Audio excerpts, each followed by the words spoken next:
Good evening. Welcome to tonight's shiur. Today is Thursday of Nitzovim-Vayeilech. This is the last shiur of Tofshin Pei Daled. Mes Hashem, Motze Shabbos Shuvah. Hope to be able to give a shiur like the similar content to Shabbos Shuvah Drasha. Don't ask me what I'm going to talk about. I haven't got there yet. Meanwhile, let's take a look at our questions which we have on the list, which I hope you've received in due course. So we have a lot of discussion recently about tzitzis, four corners of a blanket, and etc. And so one of our listeners sent me a question: what about wrapping yourself in a nice large bath towel after the bath? And the question is obviously only by day. By night, it's not a problem because there's no shiur of tzitzis by night. So is it an issue or not?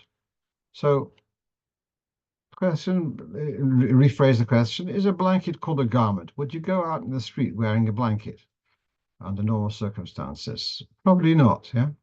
So you've got on the screen, you can see from the Sefer Piskei Teshuvos, where he wants to say a heter for blankets and aprons and the kind of thing which you'd wear over your clothes when you're having a haircut or similar. He also says even Purim outfits to say that that wouldn't be a problem of needing to have tzitzis because they're not worn as a normal garment.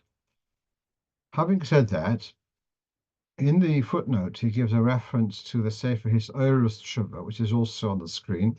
Hatoras Nedorim is Reb Shimon Sofer, a grandson of the Chassam Sofer. The Sefer was printed in Tofresh Lamed Daled, that's 1874.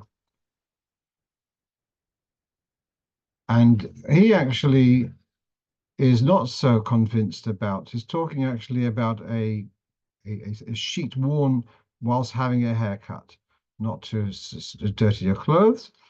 And he says actually that if it's your own, if a barber comes to your house but you're using your own sheet, that becomes a problem. If it's a borrowed sheet, you go to the barber's, it's not yours, not a problem. It's only if it's your own. So then he says better to make it hefker or to give it as a gift to someone to avoid the question.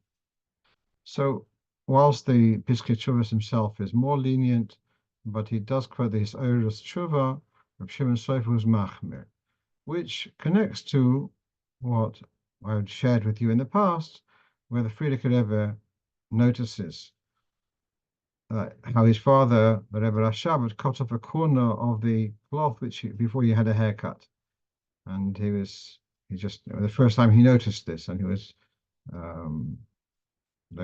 quite intrigued, and so there is there room to be machmir on a four-cornered garment, which is not worn as a normal way. Yes, there is a room to be machmir. There are those who are mekel. So that's basically what we remain. A big towel which wraps around your whole body. Is there room to be machmir? Yes. I'm not talking about just wiping yourself in the mikveh, etc. That's not an issue at all. That's not called wearing. Wrapping yourself around as you would wear a cloak, that does raise a question. Okay, we go into the next question. So here's someone contacted me. They asked me, they live in New York, and he's got on Erev Rosh Hashanah 2 items on his to-do list. One is to go to the Ohel, and there will be a very big line. Another one is to go to the barber, and there will also be a very big line. So if he can't align himself, sorry for the pun, if he can't do both of those in the same day, which one should he do on Erev Rosh Hashanah, and which one he should do a day or two early? So at the time, I didn't see it as a serious question, but it is actually, yeah? So let's take a look. In Shulchan Aruch in Siman Tov Kuf Pei Aleph, this is unfortunately not present in the Alter Rebbe's Shulchan Aruch, which starts off Kuf Pei Beis, but that's the dinim of Erev Rosh Hashanah. So in Seif Daled, the Mechaber, Rabbi Yosef Karo writes, Mechabsin and Mistaprin be'Erev Rosh Hashanah. One washes. Interesting, when you use the word Mechabsin, In Hebrew, you've got a word for bathing is rechitza, and kibbutz means to wash clothes. To wash dishes is a third word, is hadocha. I didn't notice this before. But meanwhile, it says you should have a haircut Erev Rosh Hashanah.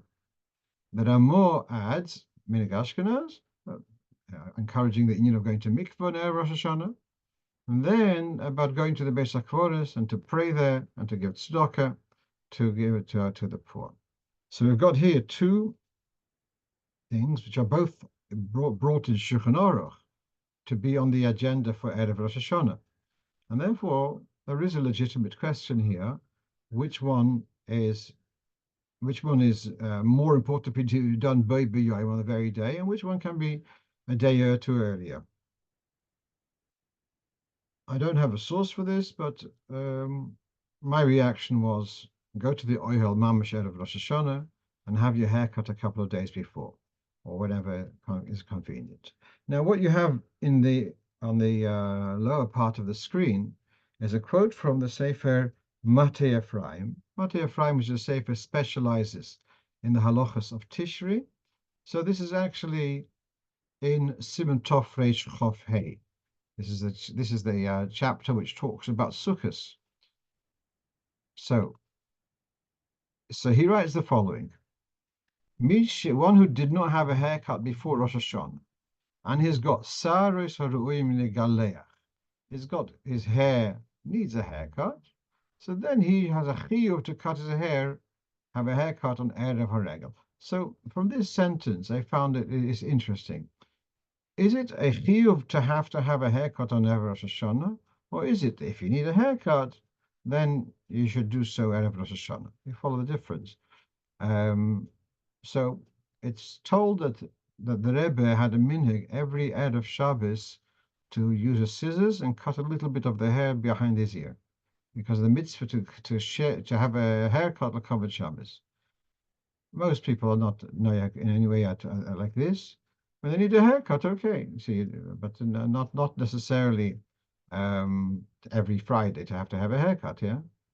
So what he's saying here, what seems to be here, he's talking about Erev Sukkos. Well, that is, if you have Saras Haruim Legaleah, so the same thing would be Rosh Hashanah. Let's say if you had a haircut last week, for whatever reason, you felt you needed a haircut. Is it chiyuv to have another haircut Erev Rosh Hashanah? I don't think so.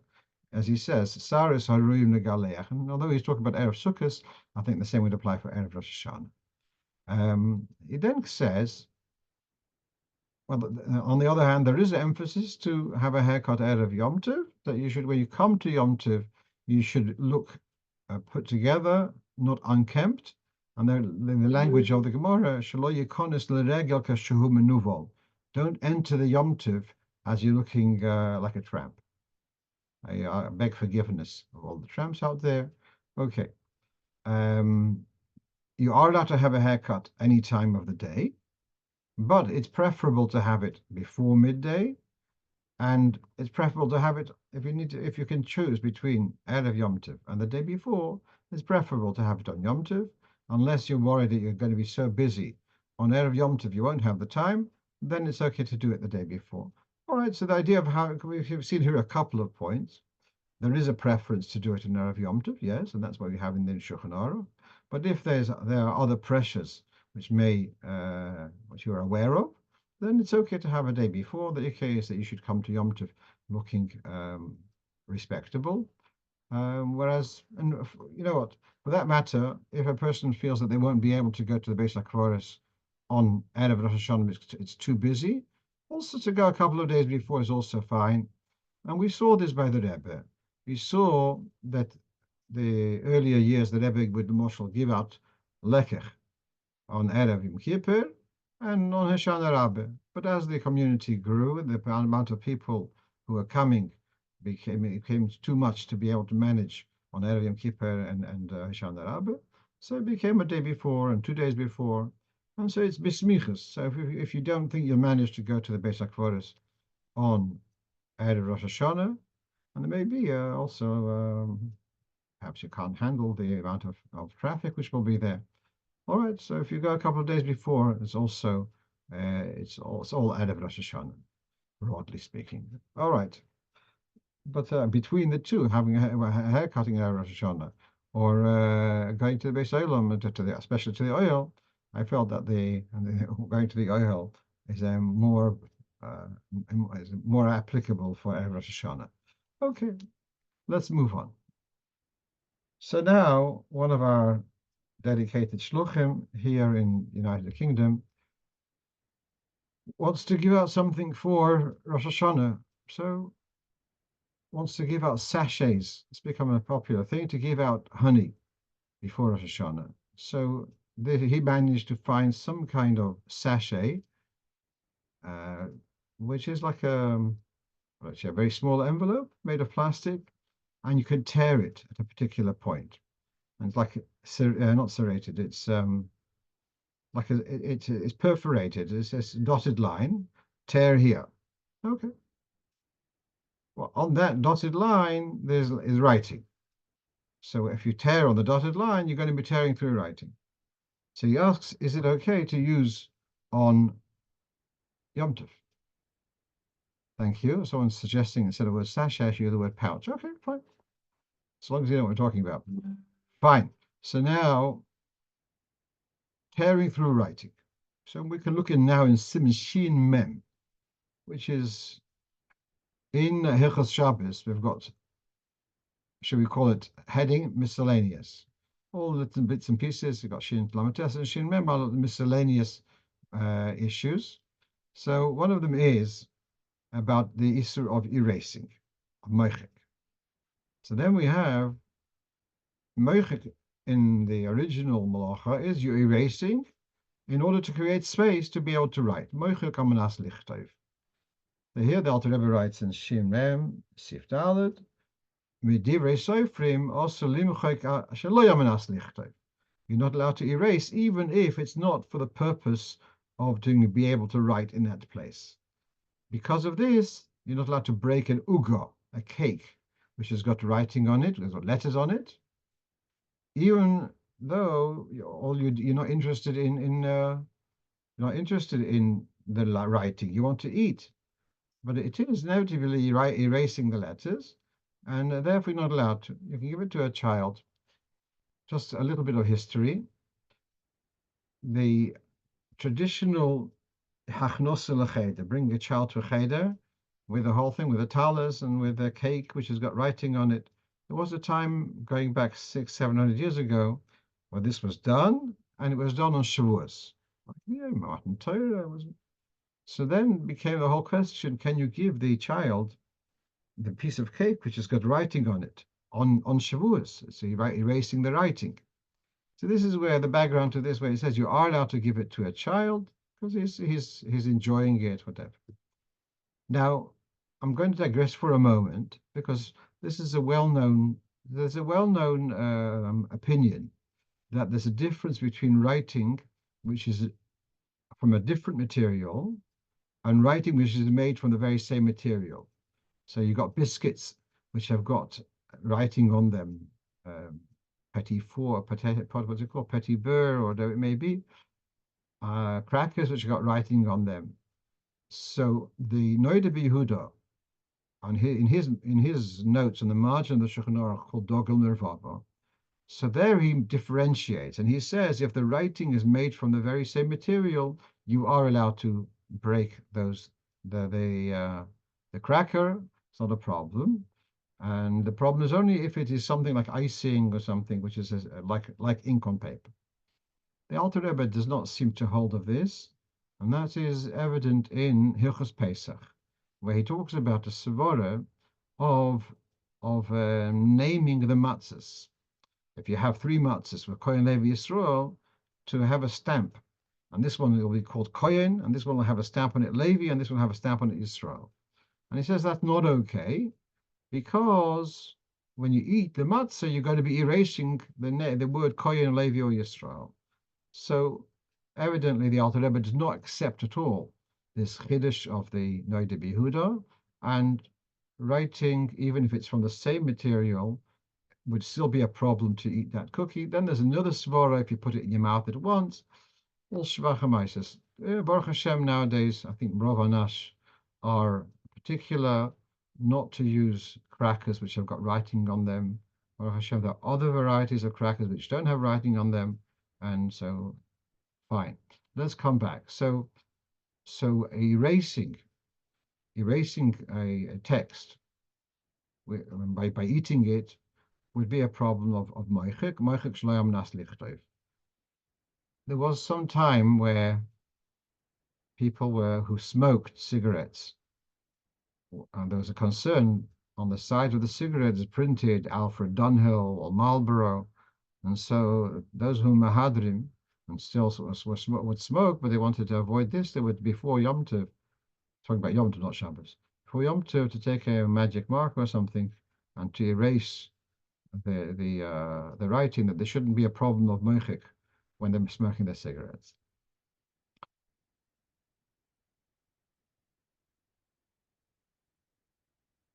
So Rav Ari is pointing out, in the ancient world, it was common for them to cut the letters into clay or stone, right? Which kind of diminishes the message, or the explanation of, or the heter of the Yonah Yehuda.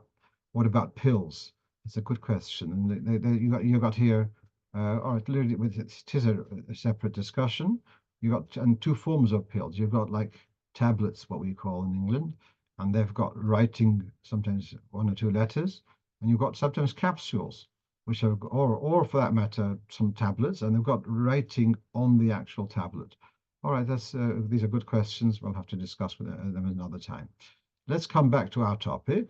So now, therefore, just like to break a biscuit, you're tearing letters, so the same thing to tear a wrapper, which has got writing on, so we're careful not to tear the writing. So the shliach, having bought a supply of these pouches, sachets of honey, and now he's got a problem. So he asks, is it not a heter, like you're allowed to do melacha, to cook food on Yom Tov? Would you not use the same heter to be able to tear apart the writing? It's under the inya of melecha seichel nefesh. So we're allowed to do melacha which relates to writing. So there I was a little bit in doubt. And so I took out this sefer which you have on the screen, a contemporary sefer called Yomtov Chosai, where he takes the view also that you're not allowed to tear it, you're not allowed to tear the wrapping of food where there is writing, because of Vaychek. And why is it not? Because, well, it's not actually making the food. If the tearing would be making the food, then perhaps it would be okay. This is a rather side issue. The food is there, and here it's to be able to access the food, so you want to be able to tear through. So that's a bit schwacher. You might even call it machshira yochel nefesh. However, at any rate, the bottom line is that the view is that it's not okay. So we'll have to manage without it. Okay. Okay, I'm not going to get distracted into the writing on the pills, because I prefer to talk about stuff which I prepared for, rather than getting into saying stuff which later I have to apologize for. So let's move on. Let's move on. So now we're going for question number 4. Chumra done 3 times. So this is from some yeshiva in the United States, and asking a certain bocher about shuva, comes new to yeshiva, and for 3 times he's worn a jacket for davening. And then you realize it's a little bit uncomfortable. Prefer just to have a bit more casual. So does he have a problem of a neder? And if he does have a problem of a neder, can he undo it by Hatoras Nedorim, which is done Erev Rosh Hashanah? Okay, so there is certainly a hidur to daven in wearing a more respectable type of clothing. The Lashon of the Gemara, the Lashon Shulchan Aruch, derech hachomim shelo yispalu elok shehein atufim, that they would be enwrapped, that's the right word, with a cloak when they davened. And the way it's described in the Shulchan Aruch, where he talks about the 10 requirements for Kosher Bracha, he talks about ituf. So he says the beged elyon, wearing a jacket, that's the way you will mekayim the union of ituf. So the wearing of a jacket for davening is certainly an appropriate chumra. Now, how this works is if you did this chumra once with the intention of doing so indefinitely, then already it's a neder. But if you did not have a long-term plan, you just, and if you have it put it on once, but you say, Befesh, I don't want to continue this, also that's not a neder. But if you put it on without a long-term plan, and you do so 3 times, so there be stoma, because it's been done 3 times, that is considered a neder, and that's discussed in Shulchan Aruch, and I think it's Erev Rosh a day. Okay. So now we come to the second part of the question. Would Hatoras Nedorim on Erev Rosh Hashanah undo such a vow? Are the vows of Erev Rosh Hashanah, is the Hatoras Nedorim of Erev Rosh Hashanah effective? Now, let me tell you something. There's a sefer called Derech HaChaim, written by Rav Yaakov of Lissa, probably a contemporary of the Alter Rebbe, Mittler Rebbe. He wrote many Sforim, and he wrote the Siddur Derech HaChaim. In the Derech HaChaim, he says, Hatoras Nedorim does not work for the vows which you are aware of. It only works for the ones which you've forgotten. And his basis is because in Shulchan Aruch, it's in Rishkov Ches Yudalad, it's if Yudalad, it says that the person, the petitioner, for the absolving of his vows, has to enumerate, he has to lifrate haned, he has to say what the vow is. So therefore, since on Erev Rosh Hashanah, you're not detailing which vows you're asking for to be absolved, therefore it doesn't work. Now, what's very, very interesting is that in our Siddur, we have the Loshen in Hatoras Nedorim, Hein oisem hayeduim li v'ela shenishkechu mimeni. Now, in my other hobby, in research of Siddurim, this is from the Siddur Habo Aleinu L'Tova, a new edition. So we have from the first print of the Shalosh Siddur, it doesn't have those words, Hein oisem hayeduim li. That was in Tov Ayin Zayin. In the second edition, which is Tov Kuf Beis, there it does have these words, Hein oisem hayeduim li. So don't blame the Shalosh. The Shalosh passed away 100 years before his Siddur was printed. But the earlier printer put Wondersuch, and the later printer put in Hein oisem hayeduim li. There's a sefer you can see on the screen, sefer called Sharei Tzion. Sharei Tzion is mentioned by the Alter Rebbe in one of the Mamorim. It was like imagine like a compendium of small tefillas, taking chatzos and what you say by Besolam and what you say for Krishma Shalamito. It's like not the real siddur, but the companion, the other compendium. So this is Sharei Tzion, and in the Sharei Tzion, the particular edition which you see on the Tov Lamed Aleph, he has this loshen, Hein oisem hayeduim li. Okay, so then at the end of the petition of Shimon or Rabboisa, we say, "Ve'ein ani mevakesh haTorah halachic and Nedorim she'ein lahater oisam. Al ken yino v'iche b'nechem kilo haYisrael." So this is the apology that really I should have enumerated, but I can't. I'm not asking for absolvement for the vows which cannot be absolved, and therefore it should be as if I have enumerated. Let's explain a little bit more. Not all vows can be absolved. So I'll tell you, this Bacher also had another thing. He started doing chitas, and now he wants to make a Hatoras Nedorim. He shouldn't do chitas. I'm not so sure whether I'm ready to give him a heter. Let me tell you something. I had another case a few years ago. There was someone who had an Eitzora. He was in very real trouble with. He had been in prison. He was accused for drugs smuggling, and it had been planted on him, and he was in a real Eitzor, and this was in somewhere in Eastern Europe. At the time, he made a commitment to keep Rabbeinu Tam's man. Baruch Hashem, he was after several months of trouble. He was acquitted, and he was able to go back to Eretz Yisrael. Now, Rabbeinu Tam Zman is 72 minutes after sunset. In Chutz La'aretz, at least in our part of the world, it's not a huge difference. Another 10 minutes, 15 minutes. In Eretz Yisrael, the whole from Bein Hashmoshes is only about 20 minutes odd. So Rabbeinu Tam's is another good half hour plus. So it's quite a. So he wanted to undo his vow, which he made be'ez Torah. And he asked me, and actually I wasn't ready to. My feeling was, you made a vow be'ez Torah, you can't backtrack on it. So not every vow can be undone. Yeah. So let's come back.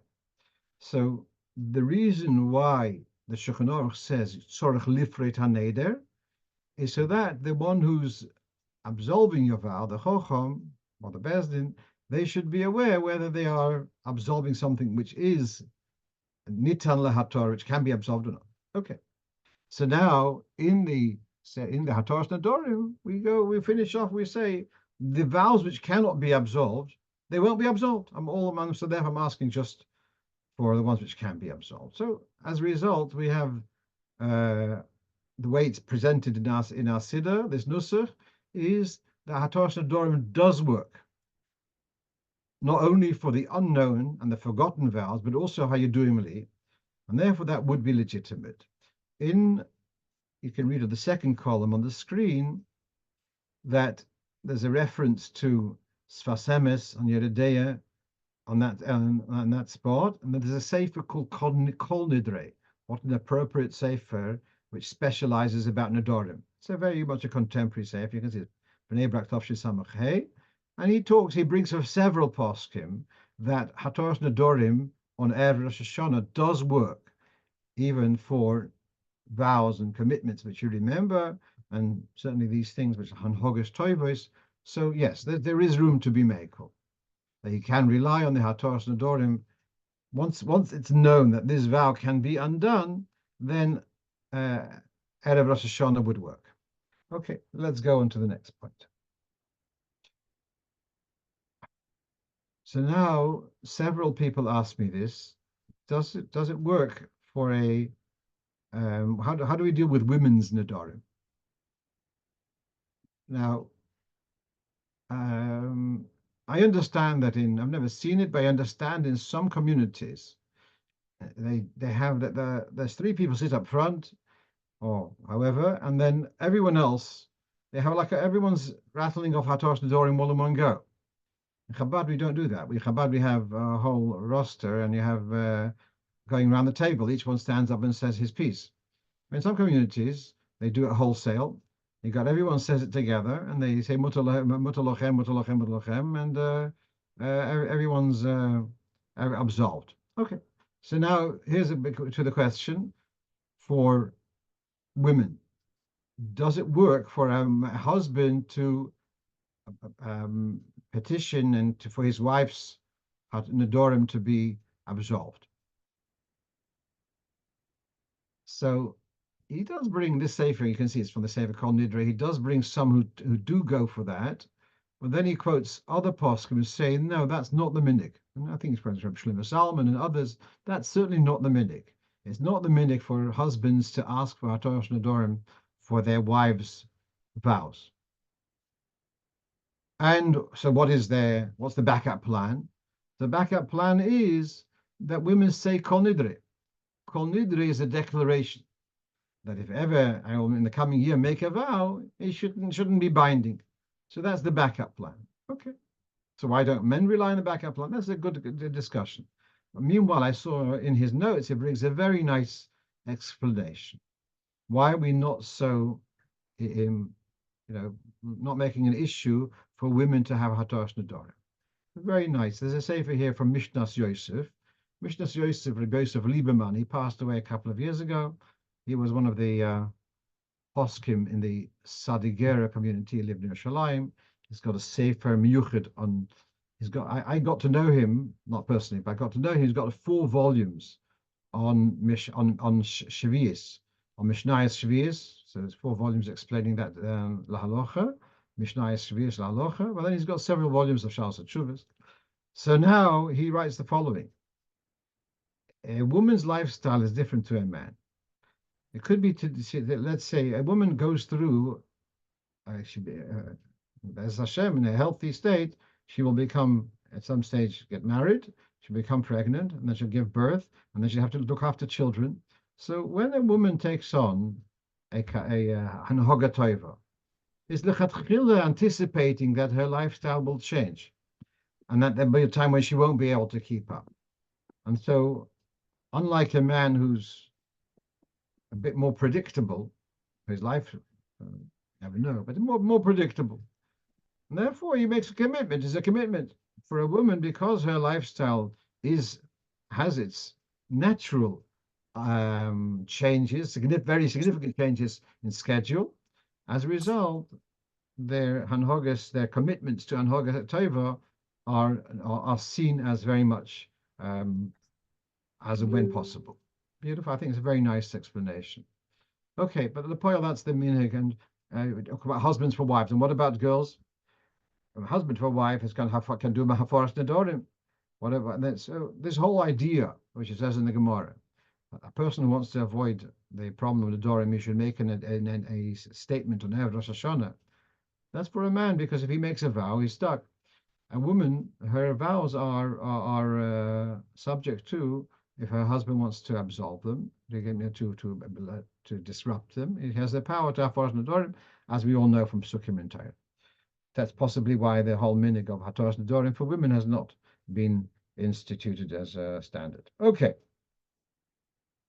Let's go on to another totally different question, but also in Yonah de Yomer, Neir Neshama for Yom Kippur.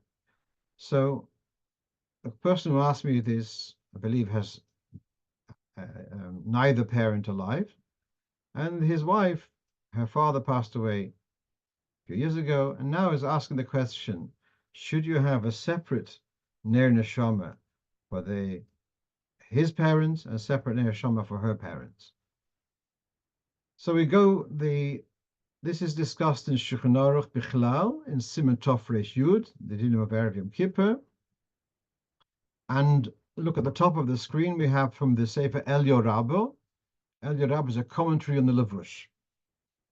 So the Levush says, it talks about a Neir for Neshamas of Ov Imoy. Mashma de B'sneim Sagi Be'echot. For both parents is enough one Yotzet candle. He doesn't talk about husband and wife. Meanwhile, he just says one man for his father and mother is one candle.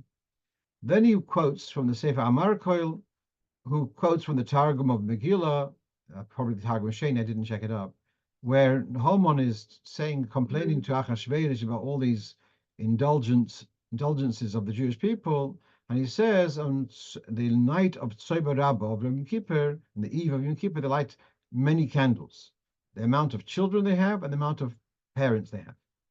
So the fact he said the amount of parents seems to suggest that they would have a candle for each parent. Maybe. Amount of children. So this reminds me of the Shabbos Shuvah Licht. The Shabbos Shuvah Licht, I think I mentioned this last week, how the original minhag was to have a strand dedicated for each member of the family, and then you take all these thin strands and make them into a large stubby candle. That's how we possibly do this minhag of the Skum B'neihen, or they used to do it. That's not done nowadays. Okay. But meanwhile, so we have here, the Elio Rabba said, well, a candle is enough. Then he says, there may be a hero to have one each. I heard that the Rebbe did have numerous candles, but we're talking now for everyone. What's the Hero Rabbim? So the general Hero Rabbim, you can see here now we're looking at the Mati Ephraim again. And he says, Ve'ein oisnin rak ner echod le'ish le'ishtei.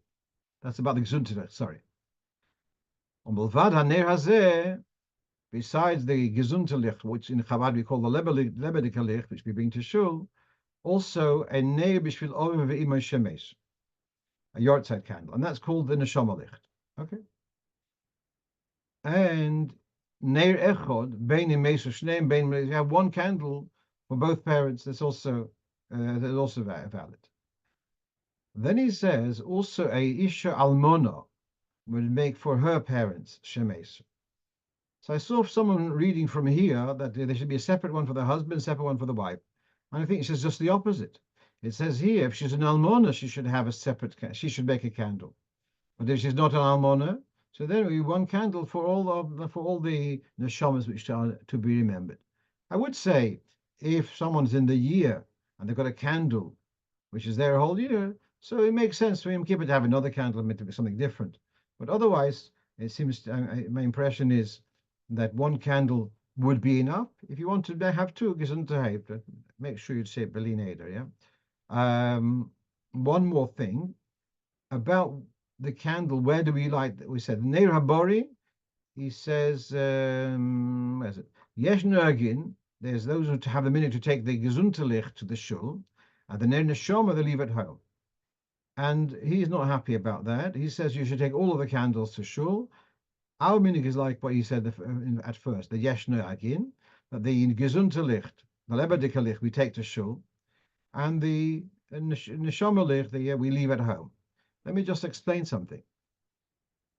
Possibly, in times bygone, all of these candles brought to shul were of benefit. Imagine a regular shul, and you got another 40 candles. It makes the place brighter. It's easier to read Yomachzer, etc. So it's adding. I don't know what is in your part of the world, but what I've seen is that the candles are lit outside the shul, in the foyer, or in the kitchen, or in the boiler room. And it's so the whole thing seems to be so strange. What's the point of lighting these candles, which are really not achieving anything? But be that as it may, so I'm not rushing to bring more candles to the shul, and therefore I'm happy with the minig of leaving the neshama light at home, especially since you need to have a candle at home to be able to use it for Havdalah, for the Ner Shavas. They should have a candle which has been burning for the last 24 hours. Novos, if it's a yortzeit candle, don't use it as don't use it alone for Havdalah, because you could say it's not lit for light, it's lit for memory, and therefore, if you're using a yortzeit candle for Havdalah, add another candle to it. So you have the two flames together, and that way you can make a bracha without any doubt. Okay, I'm going to go on to the next question. So one of our regular listeners is asking a question about avoiding sour foods or bitter foods. How long does that go until? Is it just Rosh Hashanah? Is it till Hoshana Rabbah? So you have here on our list on the screen from the Alter Rebbe's Shulchan Aruch, Simatov Kuf Pei Gimel, that it says there are those who make a point of eating fish on Rosh Hashanah to be multiplying like fish multiply. We shouldn't cook the fish in vinegar. And this is the basis of the minhag not to have sharp foods, sour foods. And so what I've seen is the minhag not to have chrein on Rosh Hashanah, and that goes on until Hoshana Rabbah. Now, just beneath that, you have on the screen from the Piskei Teshuvos, where he says in many communities there's a minhag to avoid, although the Shulchan Aruch talks about just in Rosh Hashanah, many communities to avoid until Simchas Torah, because until then it's Yimei Harachimim v'Haratzim. So now I just want to pick up on that. Is does grain come back on the table on Shmini Atzeres or only after Simchas Torah? So you can see in the notes from the Piskei Teshuvos, he connects the not eating the sour foods with the time of dipping the bread, the challah, in the honey. So look at the bottom of our screen. We have from Tefer HaMinhagim that on Shmini Atzeres and Simchas Torah we stop dipping the challah in honey, and so therefore it follows that the chrein comes back on the table on Shmini Atzeres and Simchas Torah. This is indeed the minhag. What I find remarkable and you look in Sefer HaMinhagim, that this inyan of having the dipping the challah in honey from Rosh Hashanah until Hoshana Rabbah is quoted from a Maimer of the Alter Rebbe. So it's going back. It's as many of the Chabad Minhagim have got will be Doirach and Doir or all traced back to the Alter Rebbe. It doesn't mean it started then. It could be it's from earlier, but right. Let's move on. So a shliach somewhere in the United States asked me for clarification of the Poyos Mapo Mekadesh. So I sent him briefly, but let's discuss it. It is relevant. Some shluchim are looking to, let's say, on the second day of Rosh Hashanah, they'll invite people to come an hour, half an hour before a shkia, and they will blow shofar, and then they will have perhaps a tashlich, whatever it may be, and then they'll start a meal, and then it go into night. And the same thing for we've got three opportunities now. Yeah, we've got Simchas Torah, and the first days of Sukkot, and the Simchas Torah goes into Shabbos. So if you do a Verbringen on Simchas Torah afternoon, and it spills over into Shabbos. So this is where we have this situation where, as soon as it becomes sunset, you're not allowed to continue eating because you've got a chiyuv of kiddush. Yeah, again, you started the meal on Friday afternoon, and then it became sunset. Now you've got a chiyuv of kiddush for Shabbos. You can't continue eating after sunset unless you make kiddush. That's where we have this situation called Poyros Mapa Mekadesh. So this is from Siman Reish Ayin Aleph, and so we'll go through this carefully. You've started a meal on Friday afternoon. It's now become sunset, so you don't have to stop your meal totally, but you can make kiddush right away, and then you can continue. And your continued meal will be kiddush b'makom suda. At this point, Sif Yud tells us you'd have to cover the tablecloth on the table. I'm not sure how this works exactly, but you'd have to cover the challah. In order to make your kiddush, you'd have to cover the challah. So you make kiddush with a glass of wine, and then you have the bread afterwards. And you already washed. You washed earlier, so you make kiddush. After kiddush, then you're going to uncover the challah. And that's as it to show and to demonstrate that the challah is here the covered Shabbos, which you just mentioned in Kiddush. If Sif Yud Aleph tells us, if you had already wine earlier on in this meal, then you should not say a bracha hagofen at this Kiddush, because you have your hagofen, which you said earlier, is still, how do you say, operative, and therefore you would not say a beir pri hagofen. All right, so you've made kiddush. In middle of a meal, it comes sunset. I'm going to confess, I've never seen this done. I'm just reading what the way it's described. It's kind of come some sunset. All right, gentlemen, ladies and gentlemen, we're going to now make kiddush. We're going to cover the bread, going to cover the challahs, and I'm going to make kiddush for everyone. Fine. And he's going to make kiddush without saying hagofen because he had a hagofen earlier. Fine. What about hamoitzi? So the first svara is that you have to make hamoitzi, because at the time when you said kiddush, you were barred from eating bread, and therefore now that you can after kiddush eat bread, it's a new opportunity, so to speak, and therefore you have to make a new brach hamoitzi. Yesh choilkim al zeh.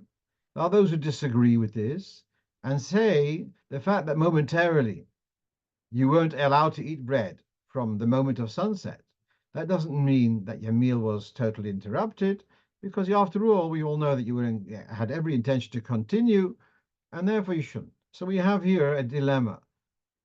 You made kiddush without hagofen because you had wine earlier. Do you take now you've uncovered? Do you say hamoitzi or not? First opinion says yes. Second opinion says no. So as is always the case, sofek brachas lahokel. So if you're not sure whether you mean to make a bracha, don't say a bracha. So it's holding two challahs, and no hamotzi. Curious, yeah? Then he says, Bal nefesh yesh lelizor lechatchila shlelo v'dekach. A person who has more self-control should avoid this situation, and he should finish his meal before sunset, and in that way avoid the shiur. So this is why there is an apprehension to do this post Mapa Mekadesh, and as we discussed in the past, by the Rebbe in earlier years, they did do post Mapa Mekadesh, but not the Rebbe himself, and later it was phased out. We no longer did post Mapa Mekadesh by the Rebbe at all, but that was done in the earlier years. Okay, fine. So there is this, then the shliach has to weigh up. It might be the toyeles, the benefit of the way he's going to make the meal and get people participating, the farbrengen, etc., may be justified to override his bal nefesh consideration, and he sees Beis Mapim Mekadesh is the way to go. But that's how it's done. And there is apprehensions there, so it's not something which is as advice tamazoi, but there is room to do it. Okay. So someone's asking the question, in general, when one covers challah for Kiddush, does one have to cover all the challah on the table? That's an excellent question. Just this past Shabbos, I was at a kinus hashluchim in Bournemouth for all, and this was with families. Very beautiful, rich experience. And they had, by the Shabbos table, they had at every place was a challah. All right, and you make your motzi. So now, but the challahs weren't covered.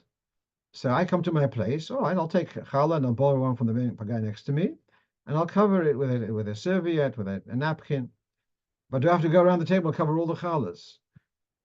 Find it difficult to. I don't know. I didn't. Yeah, it means that the challahs which are right near you, so you're a kind of addressing the various reasons why we cover the challah. But which means the challah which is near you, why aren't you making the broch on the challah? Why are you making the broch on the wine? Whatever it may be, but I think it means the challahs are near you.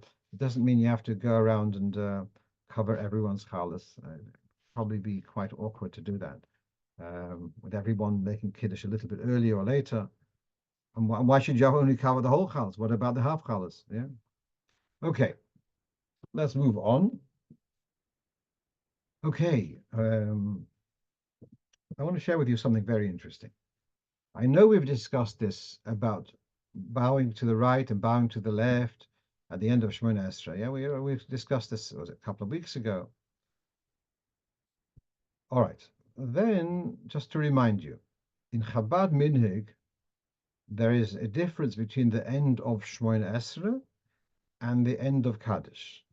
By the end of Shemona Esrei, it's mishtachave to your left, or you bow to your left, which is the Yamin Hashchina, Shalfonov, and then you to the right, and then to the middle.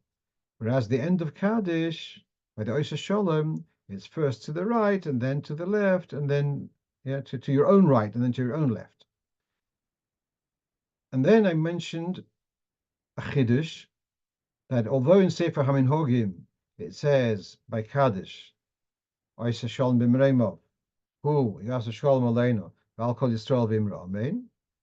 Yeah, the Rebbe didn't do it that way. It was Oisha Sholem b'mreimov. His three movements were just on the three words of Oisha Sholem b'mreimov. So two changes. Yeah. So the minig as it's recorded is in the Rebbe's Rishimas HaYomen, which you heard from Rebbe Shmuel Levitin, and yet the Rebbe himself, I'm not sure at what stage, but the Rebbe himself did differently. What I would like to say is we don't know what the Rebbe did in his Shemona Esrei. We know what the Rebbe did at Kaddish because we could hear, but we don't know the movements of the Rebbe by Yosef Sholem Mimreimov in Shemona Esrei. Possibly there he did as is written in Rishonim, as we mentioned last time with Rabbeinu Yoina, Yosef Sholem Mimreimov, we asked Sholem Aleinu, Val Kol Yisrael. Okay, fine. But now to Kaddish. Now, here you have on the screen the Lashon of the Zohar, which we discussed last time. So first of all, the Zohar says at Oysa Sholem B'Moimov, there's a bowing to the right and to the left, yeah, or the left and the right.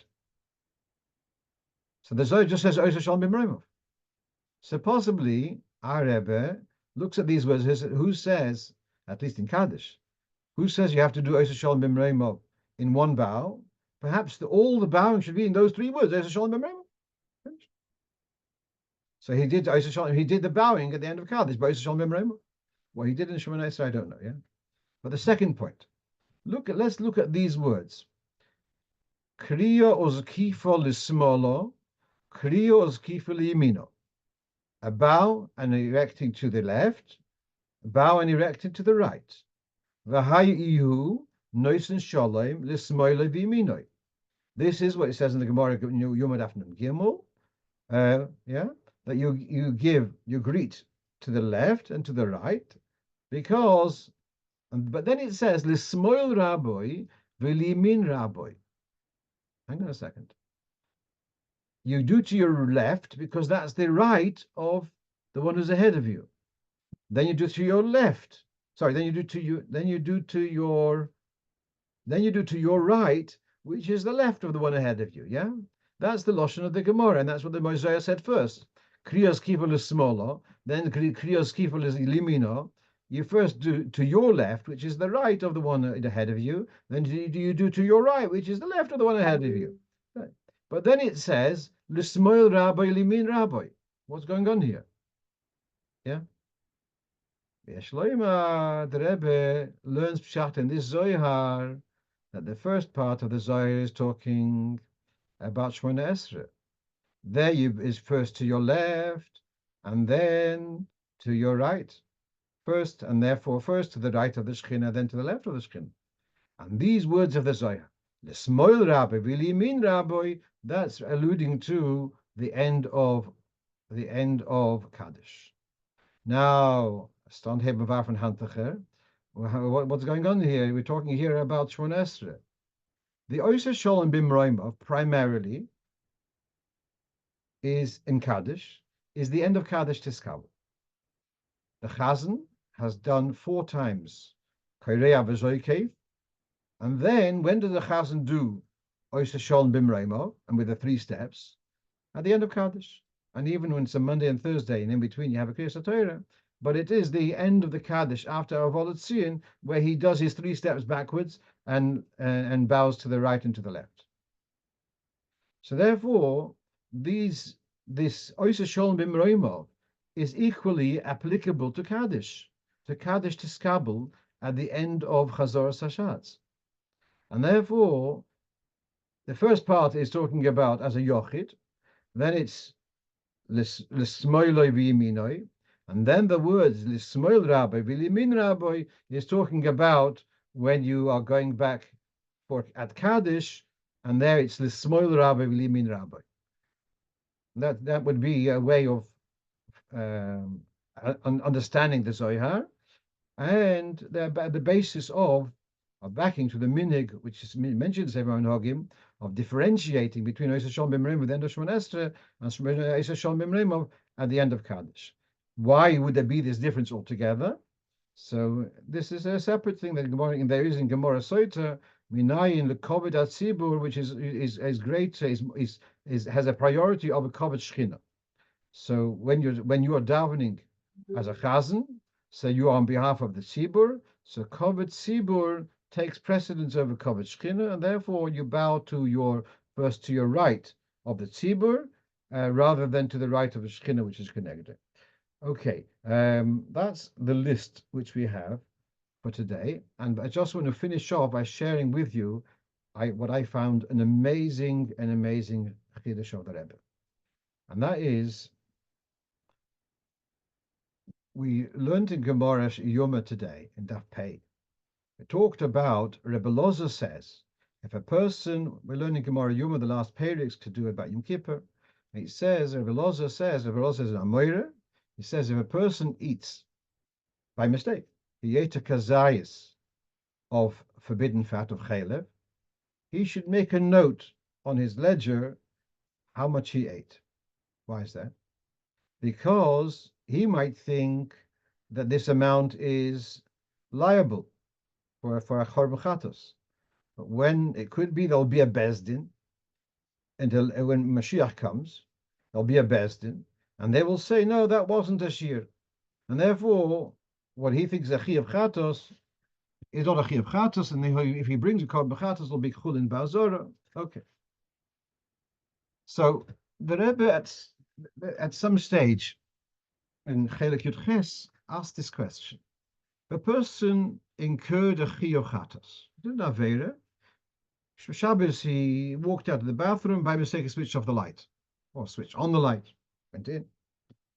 Whatever it may be, he did something. A person was pulled a hair out of his beard, a bit twitch.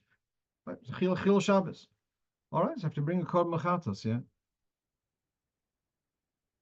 So now we have the famous story in the Gemara of Rabbi Shmuel. It says in the Gemara that you shouldn't read on Friday night by the light of an oil lamp, in case you might tilt the wick.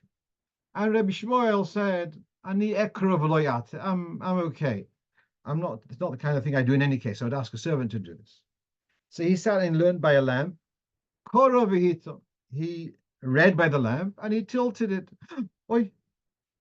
He realized he was Mechal Shabbos. Skosov alpin kosoi. He wrote on his ledger, "Sheyibona Beis Hamikdash, the Beis Hamikdash will be built. Ovi chatos shmeina. I'm going to bring a very plump korban chatos." And the Meforshim ask, why a plump korban chatos?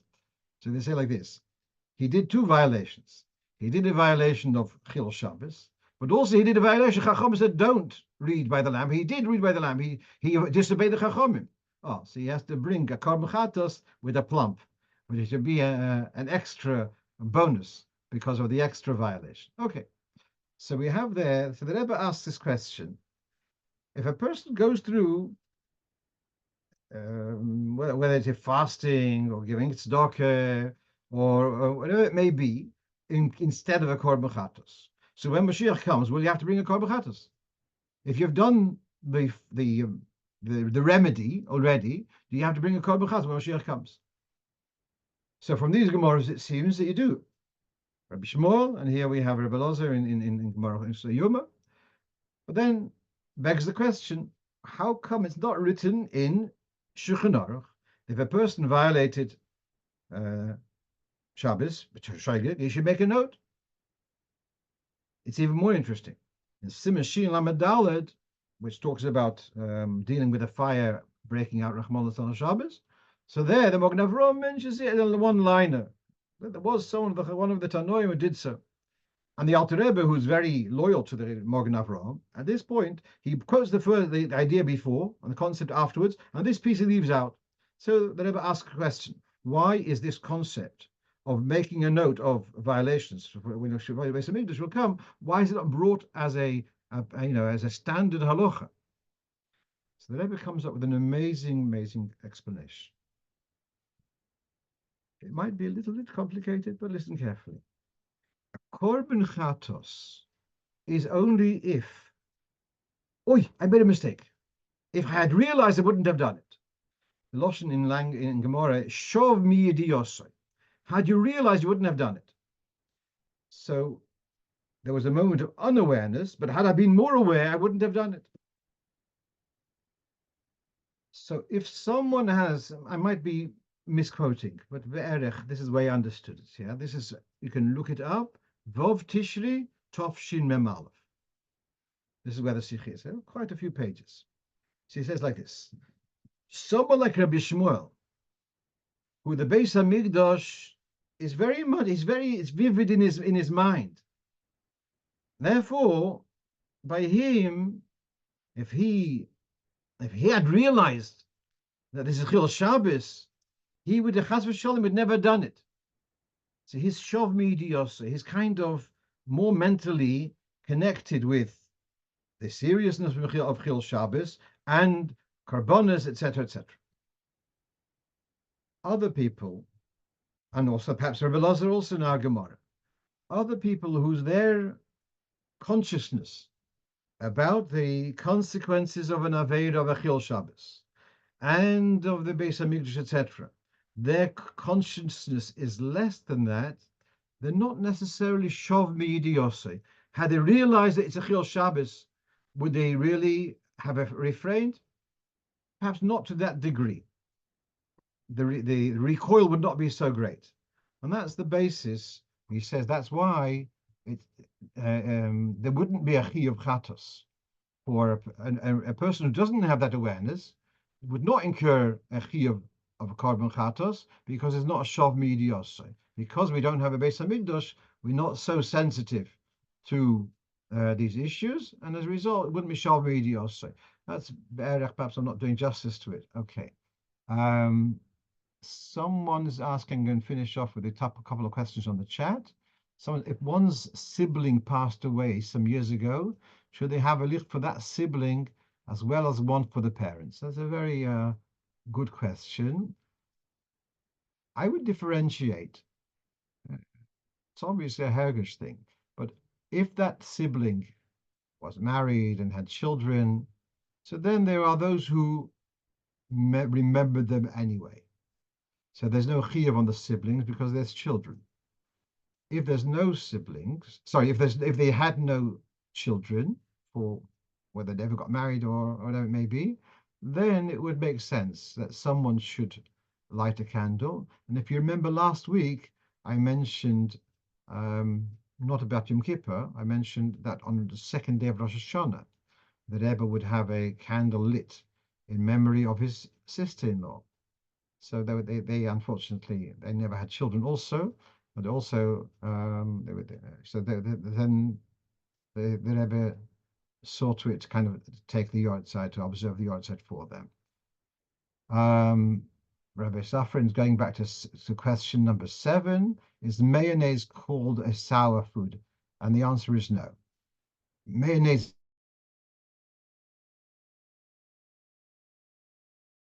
may include, because it's not a sharp food, and therefore, it's only when the food has a kind of a sour taste or a sharp taste. But if it's just an ingredient in a larger recipe, so then it's not a problem. Okay, I'm going to stop with this. I'm going to wish you all a ksiva v'chasima tova. Thank you for joining us, and we should have indeed a shnas geula and nisim gluyim, geula shleimah Moshiach tzidkenu meher v'yameinu mamish. Falter. Ja, shekoyach. Ksiva tova. Amen.